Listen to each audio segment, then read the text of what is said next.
I've been meaning to do a video on my January 2025 trip to Vietnam for quite some time now. During the trip and afterwards, I couldn't help but think of all the tragic mistakes that the US made there. As an American who came of age in the late 1960s and early 70s, the names of Saigon, Da Nang, Hanoi, Ho Chi Minh, Khe Sanh, and Hue all evoke memories of war clips and reports of a bloody war that made little sense then and even less so now. Visiting the country made me revisit the reasons the U.S. fought this faraway country of hard-working people that really posed no threat to us. American leaders were so convinced that Vietnam was going to become communist, and that was so terrible that we should go to war to show them the error of their ways. I will never understand why we didn't have enough faith in the strength of market economics to simply model our approach and let other countries see that it worked better than communism. Ultimately, after 10 years of a bloody pointless war and another 11 years of communist rule, the Vietnamese figured that out. In 1986, after 11 years of strict state controls on all aspects of the economy, the Vietnamese Communist Party adopted the Doi Moi policy, which allowed the Vietnamese to own private businesses and property. It permitted foreign investment, decollectivized agriculture, and allowed market pricing of goods and created a stock exchange. That sounds a lot like capitalism to me. During my visit, we were able to see the result of almost 40 years of those market economics at work, a thriving, growing economy. Of course, there were still signs that we were in a communist country, pictures of Ho Chi Minh and revolutionary posters and art. But the overall impression was of being in a vibrant market economy and people enjoying their freedom. Young people taking pictures for Instagram, wearing their clothes for the Tet holiday, big cafes and restaurants, advertising for global local brands, fancy shopping malls. This was definitely not the totalitarian state that propagators of the domino theory warned us about. I was traveling with my friends Ellis and Aaron, and they were surprised how friendly people were and how students approached us to ask us questions and to interview us about new government policies. The tourist industry has been a fast-growing sector of the Vietnamese economy, and we could see why. Getting around by planes, trains, and buses is easy and affordable. Many people speak English and are friendly and professional. Like in Thailand, Grab is a popular ride app, and it was easy to get a ride when we needed one. We visited popular sites like the cafe on the train tracks, did the hop-on, hop-off bus, and we enjoyed great street food. One of my favorite spots was the Temple of Literature in Hanoi, which was a learning center that was created in the year 1070. As a Confucian temple, later it became Vietnam's first university. It was a center of learning and study of Confucian philosophy, showing again some of its connections to Chinese culture. One of the displays is of stone tablets or steels that rest on stone turtles, which has the name of all the scholars who studied at the Temple of Literature.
Day trips to nearby sites is easy to arrange from Hanoi. Tour buses are clean and comfortable and they follow their schedule. Vietnam has such a wide variety of geography: mountains, beaches, rivers, caves, limestone cliffs, and so many great places to see. We had a great day trip to Ninh Binh that included a canoe ride in the caves where they filmed Kong Island and the beautiful temples and their guided tours in the area. We also took a 2-day cruise in Halong Bay, which was actually more of a docking than a cruise. The ship took about a 30-minute trip into the bay and then anchored. Then we took a smaller boat for excursions to nearby islands and to other places in the bay. There were some beautiful sights and gorgeous limestone islands, but overall it was a bit of a disappointment. There were so many other boats doing the same thing. Little Marshall Tito Island was swamped with tourists waiting their turns to climb to the top of the hill. I managed to get a pic at sunset along with a selfie that included other people taking their selfies.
After our cruise, we went to Da Nang, which is in the middle of the country, and also a good place to stay and still be within day trips of interesting places like Hue and Hoi An.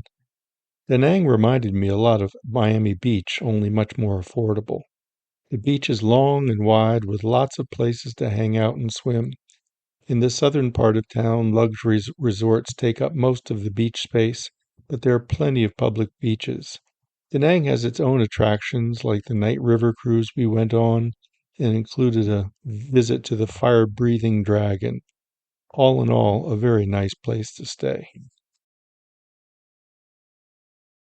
One of the weirder attractions we visited near Da Nang was in the Bana Hills.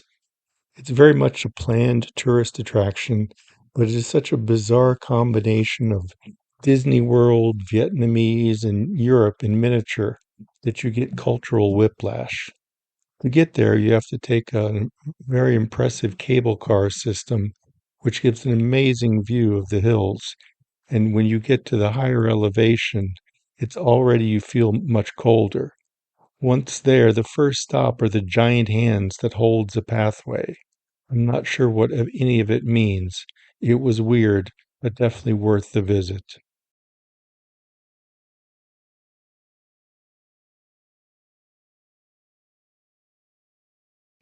Hue is north of Da Nang, but doable in a 1-day tour. Hue served as the imperial capital of Vietnam under the Nguyen dynasty, the country's last ruling royal family from 1802 until the monarchy collapsed in 1945. For nearly a century and a half, the city was the political, cultural, and epicenter of a unified Vietnam, even after the country shifted from imperial rule to French colonial rule. The king created an imperial city similar to the Chinese imperial city, another example of the strong influence of China in Vietnam. During French colonial period, the king became more of a puppet leader who had to defer to the French, and the country began to be split into the north and the south, with the Viet Minh, who was led by the Ho Chi Minh, resisting French rule in the north. The last emperor, Bo Dai, abdicated in 1945 and turned over power to the Viet Minh, and he left the country. However, the palace and parts of the imperial city remain and were preserved even after damage during the Vietnamese War with the U.S. Another easy excursion from Da Nang is the scenic town of Hoi An, which is south of Da Nang. It's a very popular tourist site due to it being on a river, and they make these beautiful traditional lanterns. They have good local tailors and have some cultural sites, including a beautiful photography museum that has pictures of the tribal groups of Vietnam. Of course, we stayed until sunset when the boats and the lanterns come out for Instagram moments. I wish we could have stayed longer.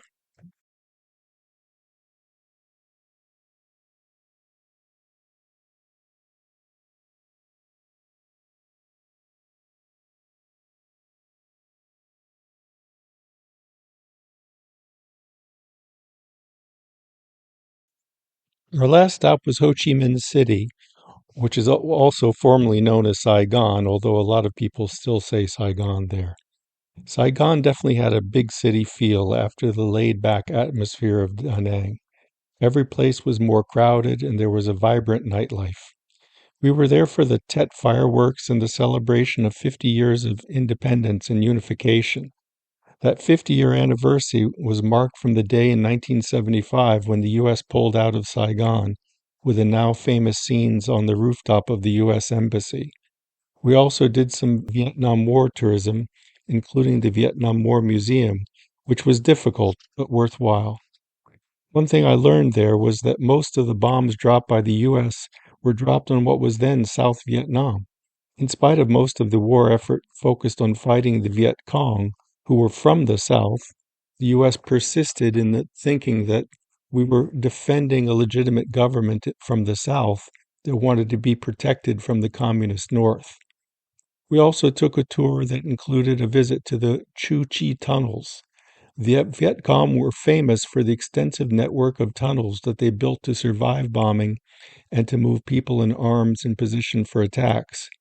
It was an incredible example of their determination and resilience. In spite of all the damage caused by the U.S. during the war, we never sensed any anti U.S. sentiment, quite the opposite. If we can just avoid similar mistakes, maybe the U.S. can return to being a good global citizen.